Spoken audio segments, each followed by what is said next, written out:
Смотри, вот это все элементы техники, и то, что мы говорили про рывок, про толчок, то же самое, что со штангой, это уже мышечная память. Ну да. Но должны еще быть мышцы к этому готовы. Они должны быть сильные, они должны быть там гибкие, там связки гибкие. Поэтому вот теперь я понимаю, что я не смогу сделать сразу правильно, потому что нет мышечной памяти. И некоторые мышцы не готовы. Например, вот эти мышцы, да? Да. То есть у меня вот эти сильные, вот эти слабые. Поэтому сейчас хотелось бы, чтобы ты показал подсобку, так как вы готовите ваши мышцы там, на гибкость, на силу, на скорость, если надо. То есть вот эти на позиции. То есть хотелось бы пробежаться по подсобке, какие упражнения вы делаете для того, чтобы потом делать качественный рывок и толчок.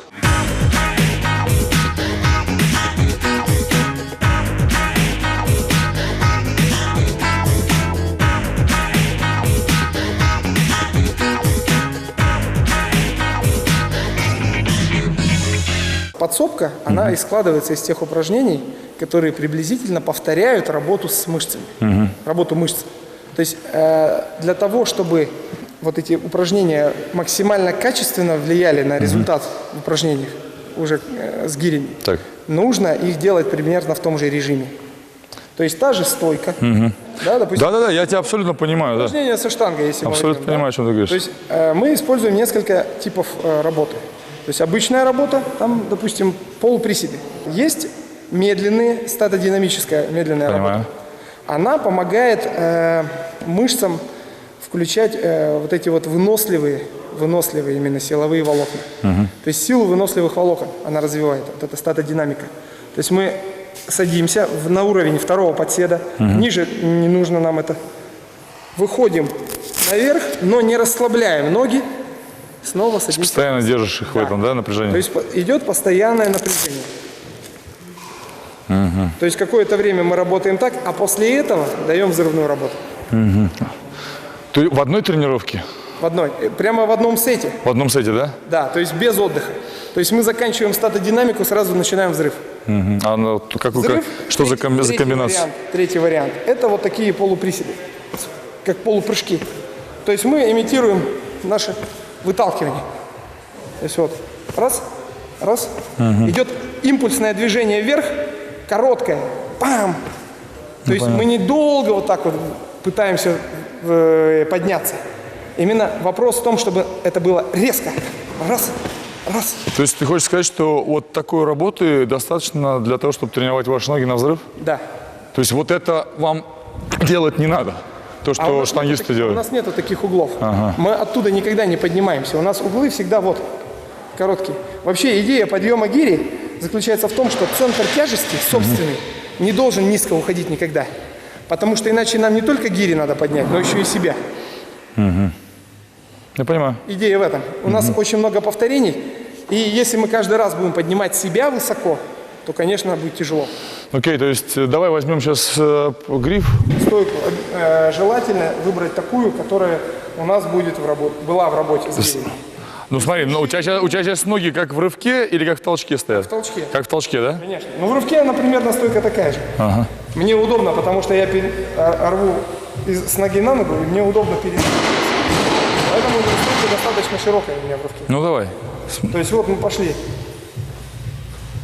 Вот эта вот глубина такая же, как на втором подседе. Делаем медленно вниз, медленно вверх. Ноги при этом не расслабляем. Ты имеешь в виду, не выпрямляем, чтобы они не расслабились, правильно? То есть свободно вниз, свободно вверх. Ты вниз зачем смотришь, чтобы видеть все это, чувствовать, да? Да, чтобы видеть, насколько я сажусь. Ну здесь не разы, здесь именно время, да, то, что ты говоришь? Ну, это около 10 раз. 10 раз, да? Да, 30 секунд делаем и поехали прыгать. То есть не отрываем носки, именно прыжок как бы идет взрывной, короткое взрывное движение вверх. Раз, и уходим снова в подсед. Вверх, вверх, раз, раз. И без остановки работаем 30 секунд. То есть 30 секунд статодинамика, 30 секунд ускорение, да? Да. После чего ставим штангу, регламентированно 30-секундный отдых и поехали дальше. Пробую. Оба! Так. Причем самое интересное, что положением таза мы сможем регулировать нагрузку, переход на ноги и на спину. То есть мы же делаем медленно, мы сможем свободно контролировать это. Так, вверх, свободно, медленно вниз, медленно вверх, медленнее, еще медленнее. Должны почувствовать жжение в ногах. То есть основная задача – это почувствовать вот это жжение. Если делать очень много этого упражнения, то ноги начинают трястись. У меня уже трясутся. Видишь? Да, это где-то 30 секунд прошли, и теперь прыгать начинаем. Так, а прыгаем мы. Также из второго подседа выпрыгивание вверх. Да, и вот поехали. Ноги выпрямляем. Вот, хорошо. Не, без остановки. Ой, мне! Слушай, у меня колени заболели. Мы же колени не суем вперед. Можно их и не совать вперед. Вот так нормально? Да. А, ну вот это тогда вообще нормально. Да, то есть контролируем вот этот вот переход, то есть между работой вот этой и назад. Нет, так-то мне нормально. Вот, хорошо. Когда тазик остается сзади, мне нормально. Да, и прям а когда вот как ты делаешь, колени вперед суешь, а потом выходишь, блин, 3 раза сделал, у меня прям колени как заболели. Ох, бля. Связки немножко не готовы. Связки вообще к этому движению не готовы. Да. Колени не готовы к этому. Слушай, ну в этом и интерес. В этом и интересно, потому что понимаешь, в чем разница. У меня зато ноги не готовы вот глубоко приседать. Вчера вот я когда приседал, я реально заваливаюсь вперед. Потому что вот эта часть мышцы, она у меня не рабочая. Я вот отсюда, вот так нормально, как вы встаете, я встать не могу. Мне не хватает просто. Слушай, а ты даже в приседаниях пытаешься вот эту компенсацию ловить. Да. Я просто сейчас смотрел, как ты приседал, ты отваливаешься назад и пытаешься как-то этот баланс ловить. А мы прям стоим на стопе, то есть у нас носки, пятки, мы постоянно вот в этом положении стоим. А ты как-то немножко сзади сидишь. Вот то, что я смотрел, как ты делаешь. Я немножко заваливаюсь вперед. Вот это наши приседания, а у тебя получается как будто вот так. Да. Да? Что еще? Вот это упражнение. Ну, это одно из упражнений. Потом идут прыжки. То есть мы запрыгиваем на тумбу. Можем делать вот такое есть интересное у нас упражнение. Я его называю перескоком. То есть выпрыгиваем. Вверх. То есть любая работа на ноги, она помогает. Раз в неделю я рекомендую приседать. Но очень небольшие объемы. Конкретно. Сколько ты еще раз сказал приседать? 1 раз в неделю я делаю просто пирамиды и захожу вверх. Но приседания делаю на фоне усталости. После работы? После всей работы. То есть я могу даже вот это вот закончить, а потом начать приседать. В полный сет. То есть это очень тяжело сделать после того, как гири напахался. Здесь сделала работу. Ноги и так уже трясутся. И вот тогда мы начинаем приседать. Да, конечно, веса там небольшие. Там 100, но вам они нужны, они, по идее? А они не нужны. Они вам не нужны. Вопрос в чем? Вопрос не в весе, а как он воспринимается организмом. То есть отдых между подходами небольшой. Это дает нам шанс одно упражнение наложить на другое. То есть одна нагрузка на ноги накладывается на другую. Получается эффект очень большой тренировочный. А вот именно усталости такой огромной. Сколько вы раз в неделю тренируетесь, когда готовитесь к соревнованиям? Толчок, вот лично я толчок тренирую 2 раза в неделю. Не, давай начнем. Вот посмотри, мы берем неделю. Да. Понедельник, воскресенье. Да. Поехали. Вы готовитесь к соревнованиям. Самые серьезные подготовки идут. Берем двоеборье. Понедельник толчок, вторник рывок, среда кросс, четверг толчок, пятница рывок, суббота кросс. Раз приседания. 2 бега. 1 раз становую тягу делаю. Так. После рывка. После рывка идет подсобка становая тяга. То есть 1 раз в неделю более на выносливость ухожу, 1 раз в неделю подсобка силовая. Сколько по времени тренировка длится? Тренировка длится у меня недолго, у меня около часа. 1-1,5 может быть. А у серьезных спортсменов, ну у других? У других серьезных Можно спортсменов? сказать, люди до 2 часов, до 3 тренируются. Тренируются, да? Но опять же тренировки рознь. Мы говорим об интенсивной части этой тренировки. То есть если делать, мы можем сделать и 20 сетов, если мы будем отдыхать 2 минуты, допустим, между. Представляешь, 20 сетов минут, Ну да. 2 минуты отдыха, это уже час. Но нагрузка в итоге, тотальная нагрузка, она будет ниже, чем та, которую мы сделаем за 15 минут.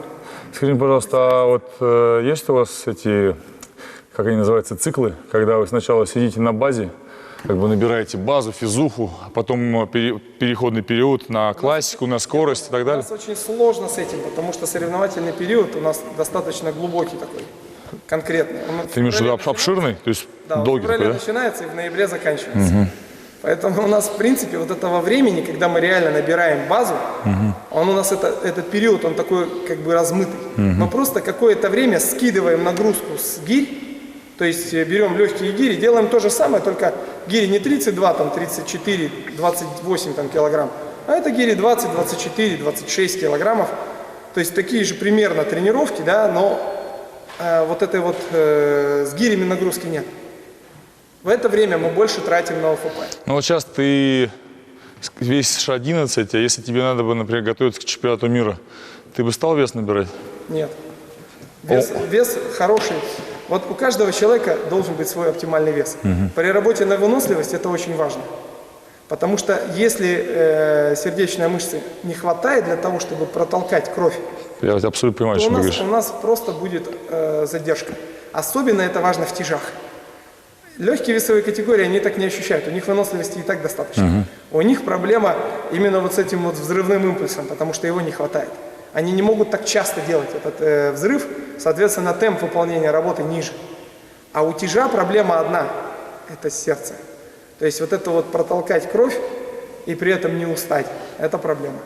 Ну вот, мне кажется, тогда вот из того, что ты сказал, я тебя почему понимаю, потому что когда ты весишь 110 и когда ты весишь 120, то твое сердце работает немножко по-разному. И когда ты набираешь вес, соответственно, вот в момент набора веса, мне кажется, было бы логично делать кардио, то есть тренировать свое сердце на выносливость, да? Да. Вот вы делаете это? Если хочешь набрать, ну, у нас есть такой момент, что люди переходят из весовой категории в другую. То есть, ну, особенно когда рост идет, потому что я сам, когда начинал, я весил 86, а когда уже выступать толково начал, я весил 100. То есть вот это вот 14 килограммов я набрал на самом деле за год. На вот эти 119 или 118, сколько ты сказал? 118 ты Это весился? было в 2007 году, по-моему. 6-й, по-моему, и 7-й год. А что так разожрался? Жизнь такая была. На самом деле это... Это не специально было сделано? Нет, это было не специально, так получилось. И потом я стал сбрасывать. И в 2010-м я выступал в категории 105. То есть тебе вот этот вес 118 был для результата некомфортный, да? Нет, абсолютно. В гиревом спорте это не нужно. То есть у нас 10 минут, и тут кардио все-таки у тяжей кардио точно доминирует. Твой лучший болевой вес это 105, да? Лучший боевой вес это где-то 107. У меня лучший вес был 122, когда я штангой занимался. 122, и всегда я гонял в 105, и, в принципе, мне вот это вот сгонять там со 119, там, 117, 116, 115, все легко, чувствую себя комфортно, все хорошо. Как только опускается меньше 107, все, я трупно. То есть эти вот 2 килограмма, 105 и 107, вот и у тебя просто такие же, получается, цифры. У меня немножко, чуть-чуть, наверное, где-то не так, потому что я не чувствую себя плохо, но силы нет. Силы нет, У да? нас вообще самое главное силу сохранить. А у нас, по большому счету, примерно принцип такой же. Потому что если гири начинают нас давить, у нас техника ломается. То есть, если чуть-чуть они подавят, если вот импульса выталкивания немножко не хватает для того, чтобы вот как обычно расслабиться, то все, мы теряем это ощущение, гири начинают давить, то есть где-то идет уже небольшие дожимы, все, садятся руки. И все. Слушай, про ноги мы с тобой сказали, показали упражнения. Вот для рук. Давай что-нибудь для рук сделаем. Для рук интересно, я делаю после толчка сразу, то есть между толчком и ногами я делаю удержание гирь в верхнем положении. Последний вес гирь обычно забрасываю вверх и просто с ними гуляю. То есть вот это положение отрабатываю именно вот прогулкой. Прогулкой, и есть еще такие вот такие коротенькие жимчики делаю. То есть бывает останавливаюсь здесь. То есть как по самочувствию, то есть в зависимости от того, насколько устали руки, пока толкал, пока основные подходы делал. 2 подходика делаю. По сколько минут? Где-то по минуте, а больше не выдержать. То есть эти 2 подхода по минуте, это вообще предел того, что я могу сделать. Серьезно? Да, с 32. Тем более после толчка, да? Да. Если отдохнуть хорошо, конечно, я могу их держать там долго. Но в этом и смысл. Зачем добить, отдыхать, если можно просто чуть-чуть добить? Да. И эффект от этой вот тренировки получится тот же самый, что мы потом сделаем 4 подхода по Я тебя 1,5 понимаю. минуты. Но 4 по 1,5 убьет наши суставы больше, чем вот эти вот 2 по минуте. Интересно. Потому что эта нагрузка, она как бы на связки, на выносливость, да, она наложится одна на другую. А если мы делаем большие периоды отдыха, то нагрузки получаются как отдельные. Поэтому я всегда ноги качаю сразу после толчка. Потому что просто так качать ноги, ну, вот вчера я сделал... Тем более вес будет маленький, да, по идее? Да. А тут и надо, кстати, вес-то взять Не, небольшой. я имею в виду, что если ты на свежака, когда отдохнешь, начнешь что делать, то ты его не будешь чувствовать. Да, то есть Тебе не опять надо заново придется утомляться, да? Мне надо вес больше, Или вес больше? конечно. А зачем он? Ну да. Если мы можем сделать... Обычно вот на это упражнение это 75-85 килограмм у меня. Ну, на твой вес, да? На твой собственный, да? Ну, вот я делаю вот это упражнение, то есть вот эти сеты, да, Да. короткие. Это 75-85 килограмм. В зависимости от моего функционального состояния и от того, ну, сколько до соревнований осталось, от периода понятно, подготовки. Мы же можем вес менять просто и все. Можем поменять, не 30 секунд сделать отдых, а минуту. Можем сделать там еще что-то поменять. По упражнениям, смотри, получается у вас классические упражнения. Это рывок гири, длинный цикл, толчок, да, просто толчок с груди. Потом, получается, ты сказал, что раз в неделю приседания на плечах, правильно? Потом вот это упражнение ты делаешь для рук, для плечей после толчка, 2 минуты. Потом следующее упражнение идет, вот то, что сейчас показал, это на статодинамику и на взрыв. Да. Это 6 упражнений. Что еще? Для спины что делаете? Для спины становая тяга и подрывы. Становая тяга, да. Это становая тяга это классическая троеборская? Классическая. Причем мне Классическая, нравится, я не знаю почему, но у меня Румынская или ногами? ногами. Ногами тащишь. Вместе, да. То есть Все, я понял. Не спиной одной, а вот да, все конечно, вместе как бы. Конечно, стандарт. А потому что все движения основаны на стандарте. Все, понял. Мы же стандартно с ногами подрываем. Почему? 7-е упражнение. Да. То есть есть еще такое интересное упражнение, я делаю, но это своеобразные вот эти вот махи. Почему своеобразные? Потому что один раз я работаю на ноги, один раз на спину. Допустим, я могу такое упражнение включить. Это вот мы делаем, присели в ноги, Так. причем приседаем достаточно глубоко, чтобы гиря практически касалась пола. Так. В обоих вариантах. То есть делаем отсюда, выдергиваем сюда или сгибаем в основном спину, да? То есть ноги остаются практически прямыми. И делаем то же самое спиной. Ну для чего это упражнение? Это спина работает. То есть когда в ноги, больше ноги, когда наклоняемся. Но это не на тренировку мышц, это больше на мышечную память, на движение, да? Ну, я бы сказал, что это на тренировку мышц. Потому что На силу, на скорость. режим-то тот же самый. Нет, я имею в виду, что если ты даже будешь с гирей 30 делать, то, в принципе, ты ноги и спину на силу не тренируешь, потому что это всего лишь 32. Ты тягу делаешь там, условно, 250, тягу, приседания делаешь за 200. Тут смысл в том, что Это больше на моторику, наверное, нет? На мышечную память, движение именно, нет? во время полета реактивное вот это движение, там гиря весит уже не 32. Это совсем другое. То есть 50 килограммов становую тягу гораздо легче вытянуть, чем вот один раз вот так вырвать. Я почему сказал, потому что мы делаем вот такое упражнение. Мы делаем вот такое упражнение, оно тоже, в принципе, делается с небольшим весом отсюда, вот сюда. И ты понимаешь, если я так, например, делаю с соткой, то я ни ноги, ни спину здесь не тренирую, оно больше на мышечную память, вот это на выпрямление, на движение. Я поэтому, когда посмотрел, что ты показал, мне показалось, что это примерно суть та же, потому что с соткой тренировать ноги и спину на силу, ну, это как бы, ну, не то, потому что мы его делаем практически каждый день. У вас-то нужна именно сила, а у нас-то силовая выносливость все-таки больше. То есть, поверь, если взять 40 килограммов гирю и после нагрузки, допустим, в рывке сделать 2 по 20 с 40. То есть ты на разы херначишь, да? Конечно. На разы. Тут смысл именно там 20 раз, допустим, сделать в подходе, то устаешь глобально. И я бы сказал, что мышцы, вот эти вот, таз, спина устают очень жестко.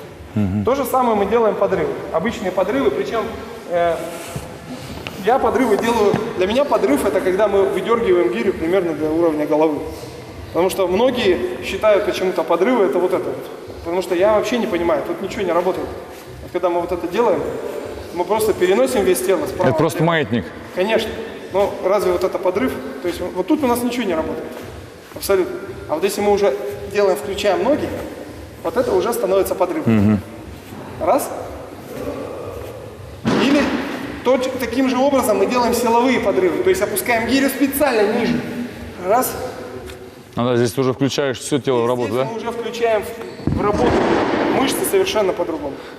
Слушай, если на соревнованиях говорить, если у тебя, например, там сколько толчок, длинный цикл, сколько у тебя? За 200 же, да? Длинный цикл? Да. 116. Ой, это что-то значит, я перепутал какие-то цифры у меня. Рывок. Рывок, да? Рывок? А вот если ты начинаешь делать, например, рывок там или толчок, вот знаешь, что тебе надо на максималку, ты с самого начала начинаешь так же, как и будешь делать в конце, или сначала какие-то немножко облегченные движения, потому что у тебя силы, свежесть есть, или вот первый рывок и последний рывок, он одинаковый по технике? Немножко отличаются, потому что у нас в рывке лимитирует кисть, а не физические наши кондиции обычно. То есть проблема в том, чтобы удержать гирю и в то же время держать темп. Потому что чем быстрее мы работаем, тем, соответственно, тяжелее это дается. Знаешь, почему вот это спросил? Потому что я, вот насколько представляю, когда ты начинаешь движение, когда ты свежий, то, в принципе, вот этого маха тебе достаточно, чтобы там закрыть, там, например, возьмем в кавычках там 40-50 рывков, да, например. Потом, когда у тебя уже там что-то устало, ты раз там чуть добавил, например, ног, и у тебя пошло совместно с ногами. Вот такая тема имеет место быть? Нет, такой Нету, да? практически нет. То есть мы сразу используем максимально эффективную вот эту технику. Вот он. Раз. То есть, А в чем тогда небольшое отличие, то, что ты сказал? а когда кисть встает, Так. то мы начинаем меньше делать горизонтальный размах и делаем ниже гирю. То есть опускаем гирю ниже. То есть вот это вот торможение, оно получается плавнее и медленнее. Потому что чем медленнее торможение и ускорение, тем нагрузка на кисть меньше. Что первое начинает у гиревиков вставать, у профессионалов? В рывке Давай в рывке. кисть. Кисть, да? В толчке? В толчке по-разному. Вот тут по-разному. У кого какие ошибки есть, то и начинает. У кого-то ноги, у кого-то плечи. У кого-то Дыхалка. Дыхалки не хватает. Но в длинном цикле часто дыхалка. Да? Да, дыхалка часто лимитирует. Потому что где-то человек перенапрягаться начинает, и все, он встает, и все. Вроде ничего особо не устало, а сам он уже продолжает. Гиревиков много, которые курят? Из профессионалов? Из толковых профессиональных где-то человека 4, может быть. Из прям толкового, да? И насколько ты считаешь, их это отбрасывает назад?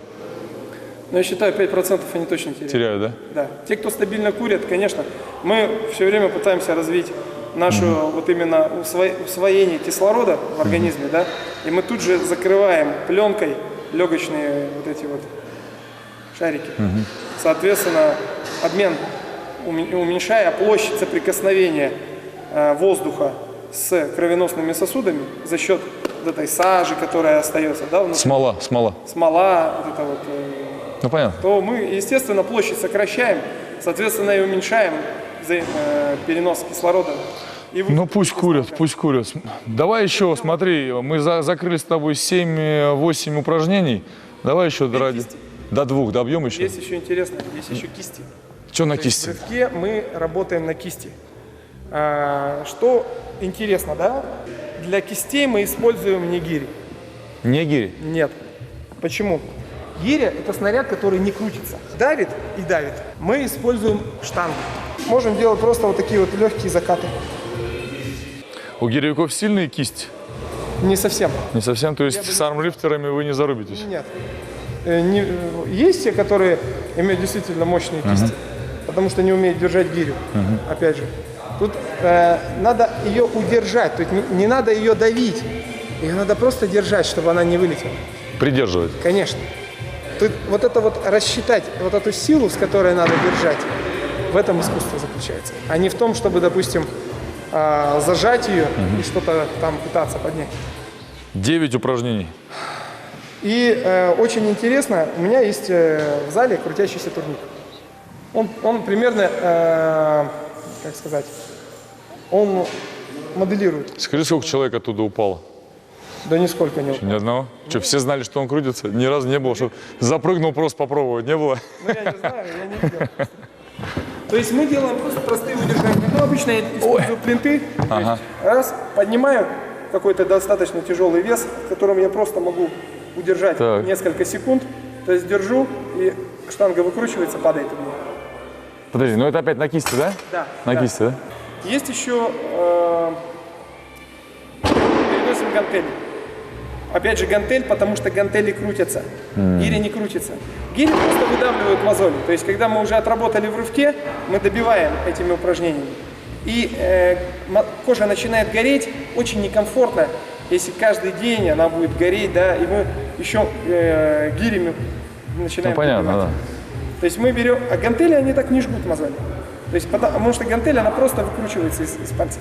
Ясно. У нее центр тяжести же у гантели смещен, получается. Он же вот здесь оказывается, а не по оси. А гирю мы так берем, чтобы она была по оси, а у этой ось смещена. И за счет этого момента, что штанга выкручивается, что гантель. Сегодня так часто сказал слова центра тяжести, то все, блин, пипец, конечно. Ну, Очень глубоко все. получилось, что я как бы учился на этом, мне интересно.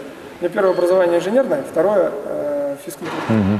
И когда я начал инженерию перекладывать на биомеханику, мне было очень просто понять, что к чему. На семинарах, которые ты сейчас делаешь, теория и практика, сколько у тебя по часам расходится? Теории где-то часа 3. С теории 3 часа начинаешь, да? Сначала теорию начинаешь? Мы вместе переходом, потому что потом 7 часов практиковаться нереально. То есть у тебя 10 часов семинар? Ну вот смотри, у тебя футболка мокрая, мы час позанимались. Ну да. Представляешь, если это делать, допустим, Ну это я потому, что я мешок. в течение 5 часов. А на семинарах, Я понял, не говори, я знаю. я думаю, мы можем... У тебя семинар 10 часов идет? Да, это 2 дня. А, в 2 дня, дня. да. Потому что у меня семинар 12-13 часов в один день идет. 12-13 часов? В один день. Не знаю, я считаю, что, мне кажется, вот я бы не смог больше 5 часов приковывать внимание к чему-то. Если только это на видео записывать. У меня 3 часа практика и все остальное, ой, наоборот, 4 часа теория, а остальное все практика. Я понял, надо к тебе на семинар сходить. Ты по России больше делаешь или за границей? Но в основном за границей. За границей, да? В России как часто?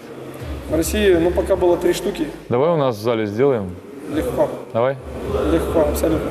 Ребята, там в комментариях напишите, если интересно, в Клоков База Тим прийти на семинар. Не, прикольно, я бы сам пришел еще раз это все испытание пройти. Да, я думаю, что интересного много, потому что все-таки силовая выносливость тренируется чуть-чуть по-другому, нежели просто сила. В процентном соотношении на семинар приходят кроссфитеров и гиревиков сколько? Вот берем 100%. Я могу так сказать, Сколько кроссфитеров? За границей я все семинары сделал для гиревиков, Серьезно? а в России все для кроссфитеров. Серьезно? Вполне. Нихера себе. Как-то так произошло, но... То есть на семинарах за границей у тебя кроссфитеров нет? Нет. Это гиревики? Да. Это люди, которые... Может быть, несколько человек было, которые там кроссфитом увлекаются, ну, захотели попробовать гирь. Но, в принципе... Вот, Подожди, так, а за счет... в России я делал конкретно с упором на кроссфит. Слушай, а за счет чего ты тогда сказал, что кроссфит сделал гири тоже популярной, как и штангу? То есть кроссфит сделал штангу намного популярнее сейчас, да? Поэтому, когда мы делаем семинары, 85-90% приходят люди из кроссфита, потому что они знают, что техника в кроссфите у них отстает в этих движениях, да, и они ломают свое тело или не добирают в килограммах, да? Но ты сказал, что кроссфит сделал гири популярные, а на семинар к тебе приходят гиревики. Мы больше все-таки упор делаем на гиревой спорт за границей. То есть, когда приглашают меня кто-то к себе в клубы, то есть они в основном собирают именно гиревиков. Ну что, мы с тобой технику разобрали. Рывка, толчка. Я буду стараться тренироваться. Если сделаешь семинар, я к тебе обязательно приду, если буду в России. Я понял, какие ты делаешь подсобку. Надеюсь, кому надо, это поможет. Сейчас пойдем, наверное, в баньку. Да? Идеально. И поговорим о восстановлении. Да, восстановление, конечно, после работы это Да. очень важно. Самое важное, это не то, что происходит в зале, а то, что происходит вне зала.